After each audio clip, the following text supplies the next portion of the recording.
membahayakan. Apa maksud dan tujuan pemblokiran jalan-jalan, penghalang-halangan untuk para buruh untuk menyuarakan aspirasinya? Hidup buruh, hidup buruh, hidup rakyat Indonesia. Kawan-kawan,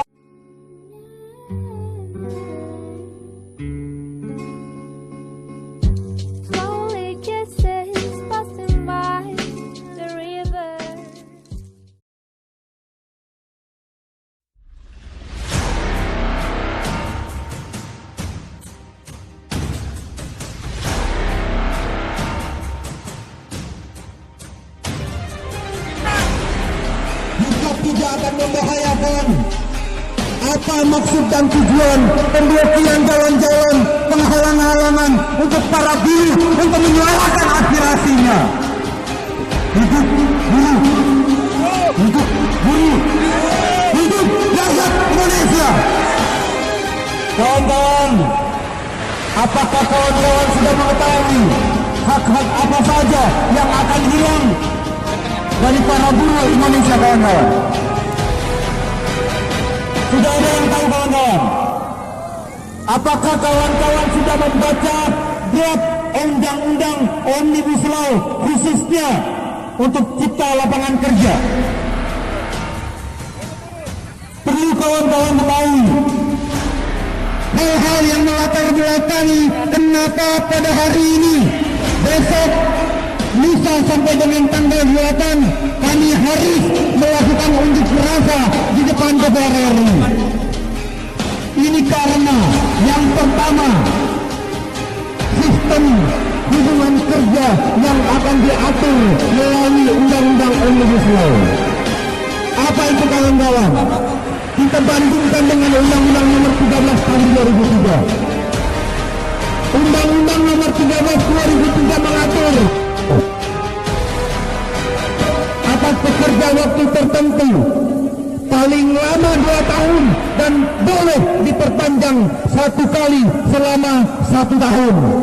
Ini Undang-Undang 13 Tahun 2003. Tetapi melalui Undang-Undang Omnibus Law, pekerja kontrak akan dibuat sebebas-bebasnya tanpa ada batasan baik waktu maupun jenis pekerjaan yang harus dikontrak.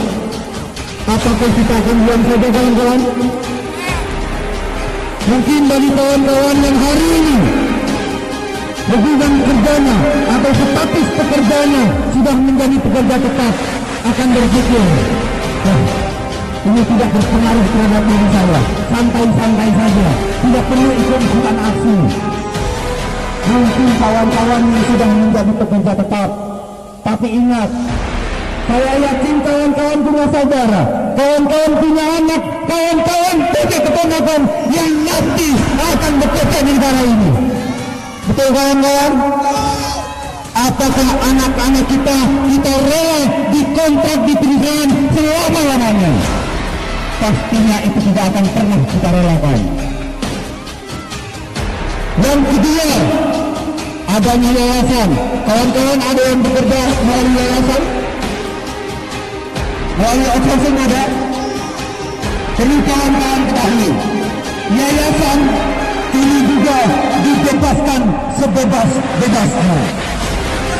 Ini artinya tidak akan ada lagi perlindungan untuk para pekerja mulai dari Undang-Undang Omnibus Law disahkan sampai kemudian hari, bahkan sampai kita tutup mata, kawan-kawan.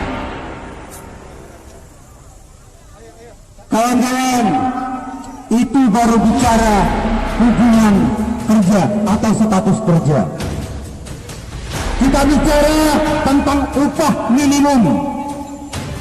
Kawan-kawan dibayar upah minimum atau di atas upah minimum? Di atas upah minimum. Kawan-kawan, hari ini kita boleh berbangga. Kota Tangerang khususnya Provinsi Banten pada umumnya masih memiliki upah minimum secara kabupaten kota. Kawan-kawan, dibedakan mana yang mana yang bekerja di pabrik logam, kimia, dan lain sebagainya. Melalui apa pembedaannya? Melalui upah minimum sektoral kabupaten kota. Kenapa harus dibedakan? Karena dari jenis pekerjaan, pekerja logam, pekerja kimia, pekerja garmen mempunyai risiko kerja yang berbeda-beda. Itulah sebabnya berdasarkan risiko kerja inilah sehingga upah harus diberikan nilai lebih berdasarkan atas risiko yang akan terdampak kepada para pekerja tersebut. Yang kedua, upah minimum. Upah minimum ini tetap ada di Undang-Undang Omnibus Law.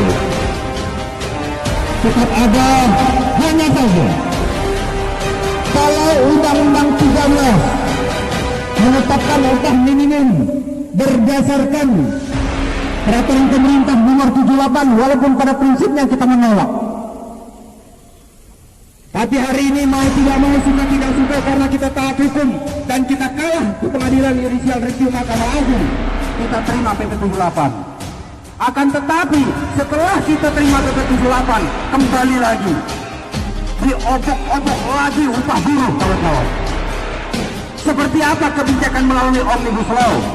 Kalau Undang-Undang 13 KHL atau UMK sebelumnya ditambah inflasi, ditambah pertumbuhan ekonomi, nanti melalui Omnibus Law upah minimum boleh ada kenaikan apabila upah minimum provinsi sudah sama, sudah setara dengan upah minimum saat ini. Saya tanya, berapa upah minimum provinsi Banten? Ada yang tahu UMP provinsi Banten? 2.300.000. UMK kita berapa? Kota Tangerang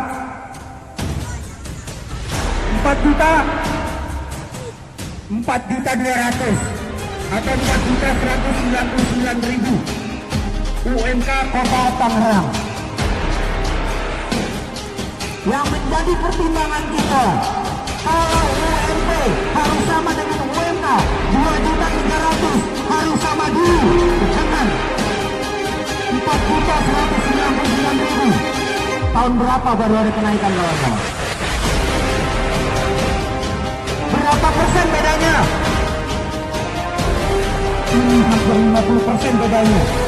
Kita bayangkan Kota Tangerang, kita pastikan apabila Omnibus Law disahkan, jangan berharap ada kenaikan upah minimum. Walaupun ini hanya sebatas jaring pengaman, kawan-kawan.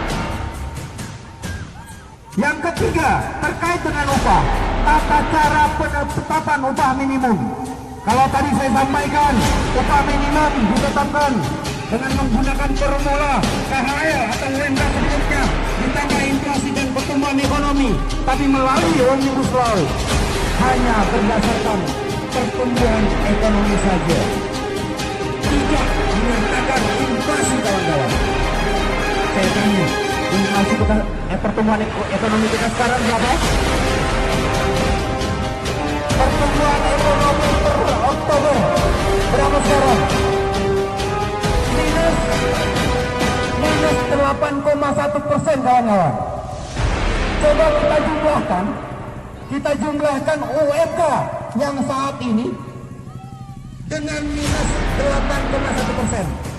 Upah kita naik, turun, atau tetap? Ada perkalian, angka dikalikan minus jadi nambah. Kita tidak tahu. Kita salah belajar, atau orang-orang pemerintah pusat yang kebelingan terlalu pintar. Betul, kawan-kawan? Kalau mau menyengsarakan rakyat Indonesia, lebih baik bunuh saja semua rakyat Indonesia. Gantikan dengan orang asing. Jangan dibunuh pelahan-pelahan. Jangan dibunuh pelahan-pelahan. Lebih menyakitkan. Betul, kami cinta terhadap negara kesatuan Republik Indonesia. Atas dasar kecintaan kami terhadap negara ini, itulah sebabnya kami ingin meluruskan kesalahan-kesalahan yang dilakukan oleh pemerintah tingkat pusat. Karena tugas dan kewenangan para pemuda, tugas dan kewenangan rakyat Indonesia meluruskan apabila ada aparat yang salah langkah dalam menjalankan negara ini. Betul kawan-kawan? Tetapi kenapa? Kenapa di saat kita ini memperingatkan pemerintah pusat, kita dilarang kawan-kawan? Kita ini berangkat ke DPR RI, kita dihadang. Katanya seluruh rakyat Indonesia harus tunduk dan patuh kepada undang-undang serta peraturan perundang-undangan yang ada di bawahnya. Saya tanya kawan-kawan, apakah menyampaikan pendapat, buruh menyampaikan pendapat di depan DPR RI ini melanggar undang-undang kawan-kawan? Saya yakin ini tidak melanggar undang-undang. Bahkan kami sudah patuhi undang-undang sebelum tahun 98. Kapanpun, hari apapun, jam berapapun, bebas mau berbicara, menyampaikan pendapat di muka umum. Bebas, sebebas-bebasnya. Melalui undang-undang nomor 9 tahun 98 ada aturan. Apa caranya? Kita harus memberikan pemberitahuan kepada aparat kepolisian dan instansi terkait. Tapi sudah kami lakukan. Setelah kami melakukan itu, apalagi yang menjadi kekurangan para buruh pada hari ini?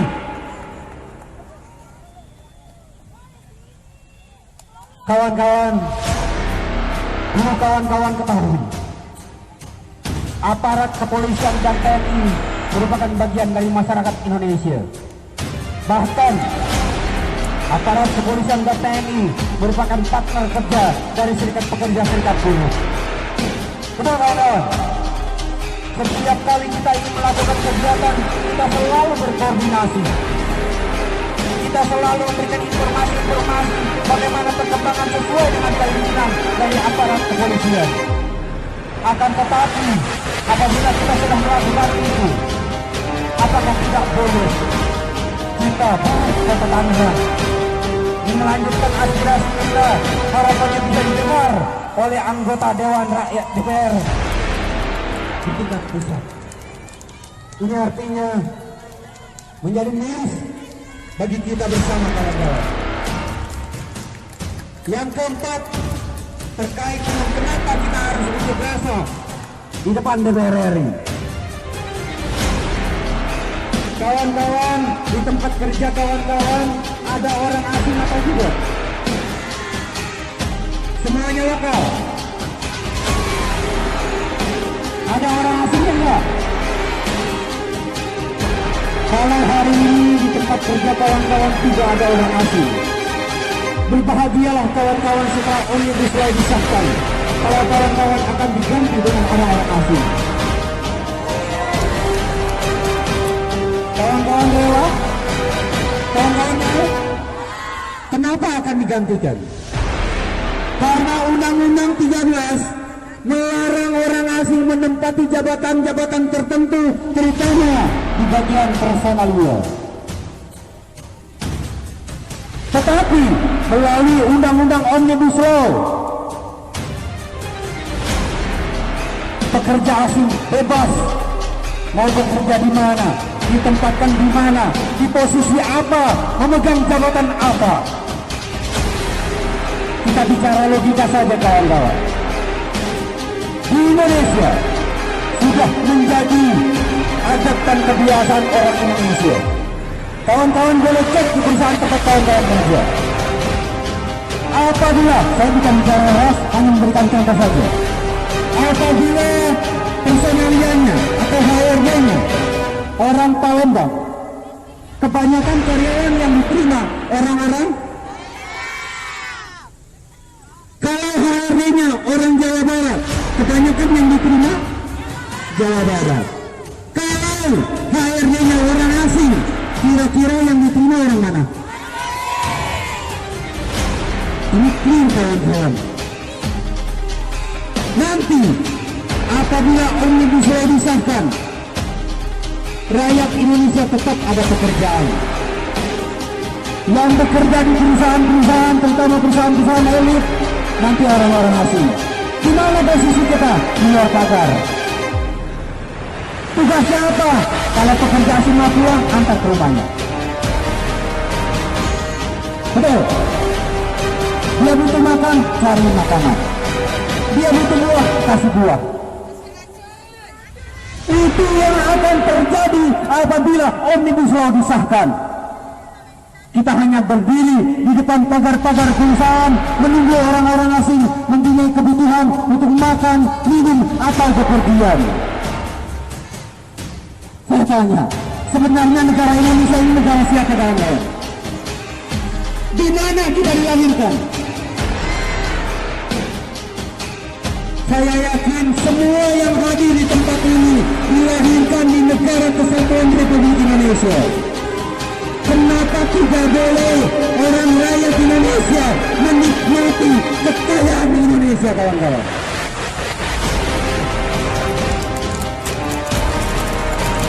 Kenapa tidak boleh rakyat Indonesia sedikit hidup tenang di negaranya sendiri?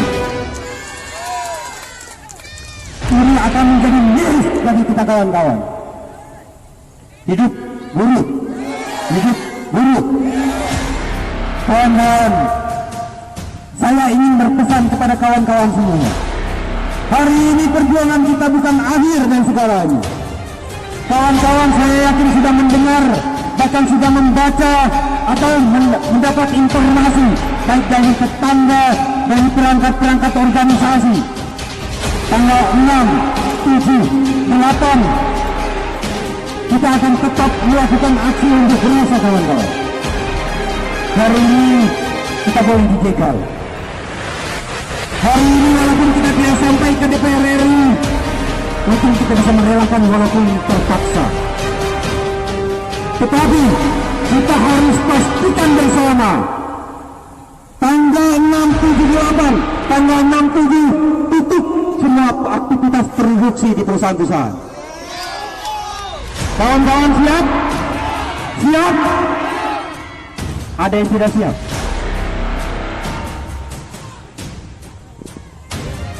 Banyak yang nuduh. Kawan-kawan yang berteduh di bawah pohon, yuk kita panggil sama-sama. Di mana kawanku? Di mana kawanku? Di mana kawanku kini? Kami berdiam berpanas-panasan untuk kepentingan kami juga. Di mana kawanku? Di mana kawanku?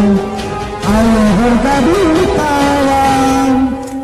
Jika kawan-kawan merasa kepanasan, yuk sama-sama kita panas bersama. Hidup dulu, hidup dulu. Kawan-kawan, dari tanggal 6, tanggal 7 tutup semua aktivitas produksi di perusahaan tempat kawan-kawan bekerja. Di tanggal 8 puncak sidang paripurna DPR RI, di mana di sana ayunan palu akan diayunkan dari atas menuju atas meja. Jika ujung palu menyentuh meja, maka sahlah undang-undang Omnibus Law. Tamat sudah riwayat hak-hak pekerja. Kawan-kawan hanya bisa meratap, kawan-kawan hanya bisa menyesal seumur hidup kawan-kawan semua. Kawan-kawan rela? Mau? Kalau kawan-kawan tidak mau, kami atas nama Aliansi Buruh Banten Bersatu ingin berpesan kepada kawan-kawan semua. Yang pertama, tanggal 6-7 hentikan aktivitas produksi di perusahaan. Yang kedua, di tanggal 8 kabarkan kepada tetangga kawan-kawan semua, baik dari latar belakang apapun, apakah dia petani, nelayan, pedagang, siapapun dia, sepanjang dia orang Indonesia, sepanjang dia rakyat Indonesia, sampaikan kepada mereka, ayo kita berjuang bersama-sama agar undang-undang Omnibus Law berhasil kita batalkan, kawan-kawan. Siap? Siap? Hidup buruh! Hidup buruh! Oke kawan-kawan, sambil kita menunggu informasi dari kawan-kawan kita di tingkat nasional yang saat ini berkoordinasi dengan informan kita yang berada di dalam DPR RI. Kawan-kawan tetap berada di sini untuk selanjutnya. Saya minta kepada Bung Sundar untuk bisa melanjutkan. Terima kasih dari saya. Salam hormat untuk aparat kepolisian, salam hormat untuk aparat TNI. Pastikan kerjasama kita tetap berjalan sebagaimana mestinya. Terima kasih. Assalamualaikum warahmatullahi wabarakatuh.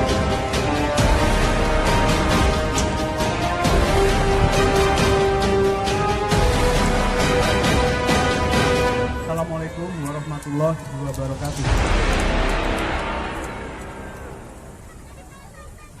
Mohon izin untuk kawan-kawan pimpinan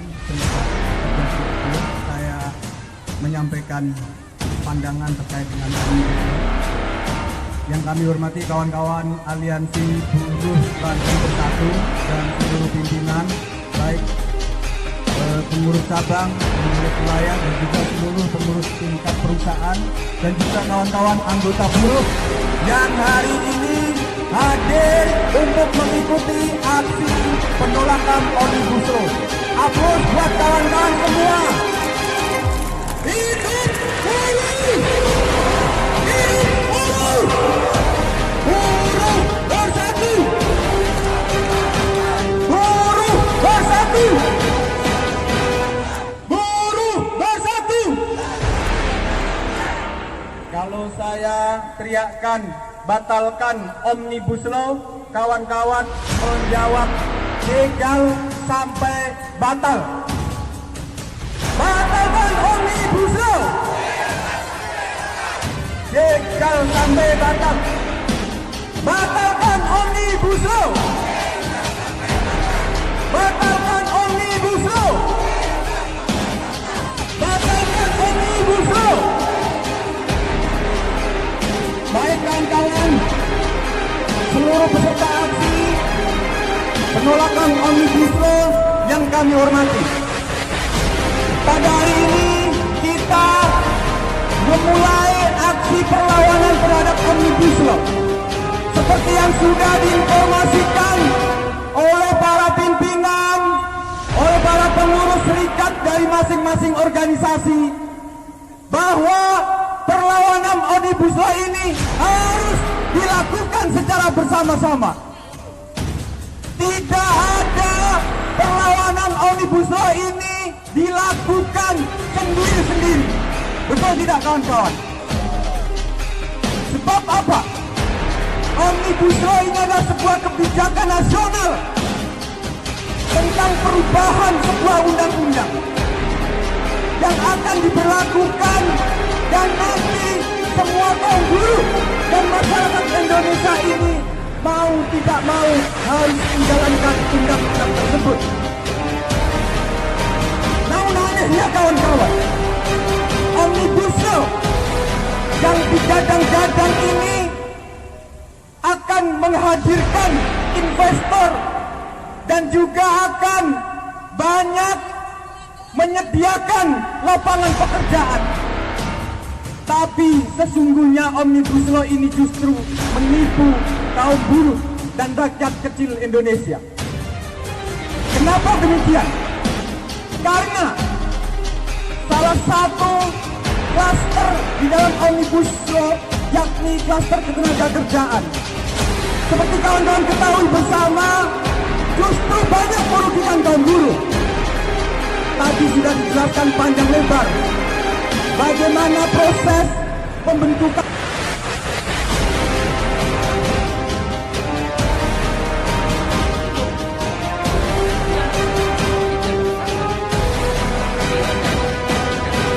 pesangon.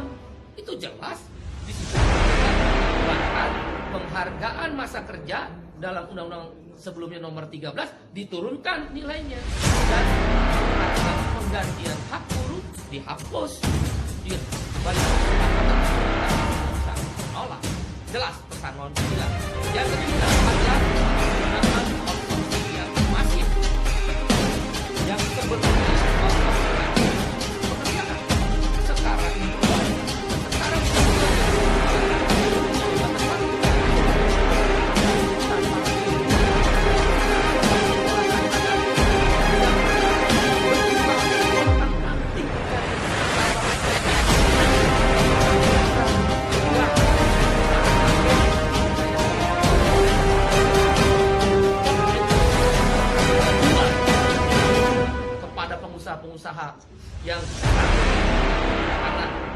orang bisa melalui agen bebas seumur hidup dan tidak jelas masa depannya. Yang keempat adalah alasannya karyawan kontrak sekarang bebas. Dulu karyawan kontrak ada persyaratan, boleh menggunakan karyawan kontrak kalau ada jenis pekerjaan tertentu untuk produk, bukan produksi massal dan sebagainya.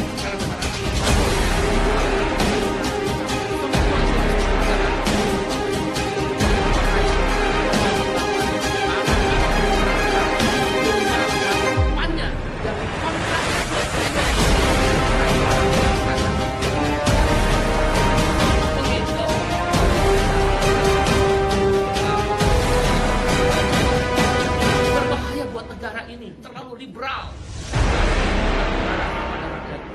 Yang kelima adalah social security, jaminan sosial diatur, khususnya jaminan kesehatan dan jaminan pensiun. Dengan berlakunya upah kerja tersebut persatuan waktu, maka tidak ada lagi kewajiban untuk membayar jaminan kesehatan dan jaminan pensiun. Ditambah dengan adanya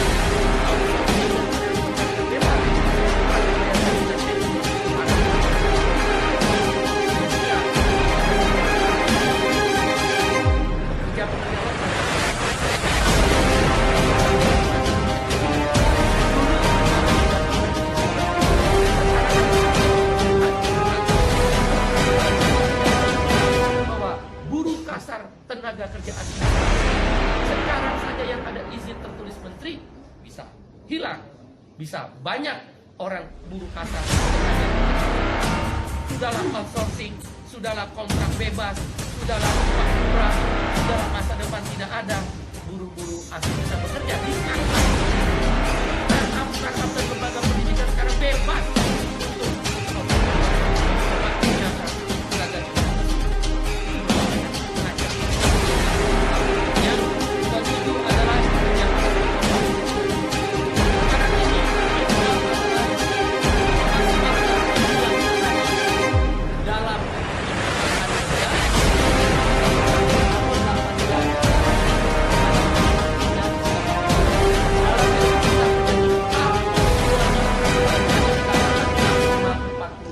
seminggu. Berarti orang boleh bekerja, buruh dipaksa bekerja 14 jam seminggu. Dan buruh tidak diberi waktu istirahat karena lemburnya boleh 18 jam dalam seminggu, maksud saya 18 seminggu. Waktu kerjanya tidak lagi 7 jam atau 8 jam. Ini berbahaya untuk masa depan perlindungan kaum buruh. Dan hal-hal lain yang dalam sanksi pidana dihapuskan dengan orang tidak bayar pengusaha, tidak bayar upah, tidak ada sanksi pidana. Selama bayar upah tidak ada larangan. Kalau begitu saya bisa bayar upah 3 bulan sekali.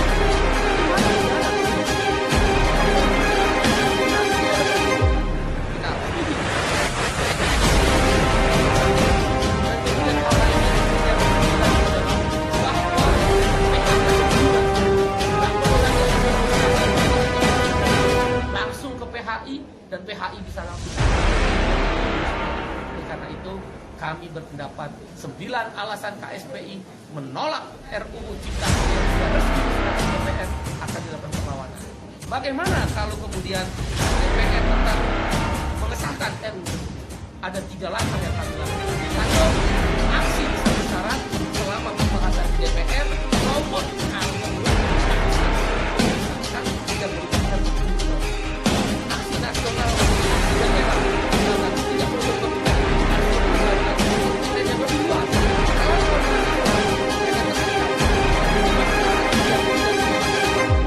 para ibu-ibu, bapak-bapak, membuatkan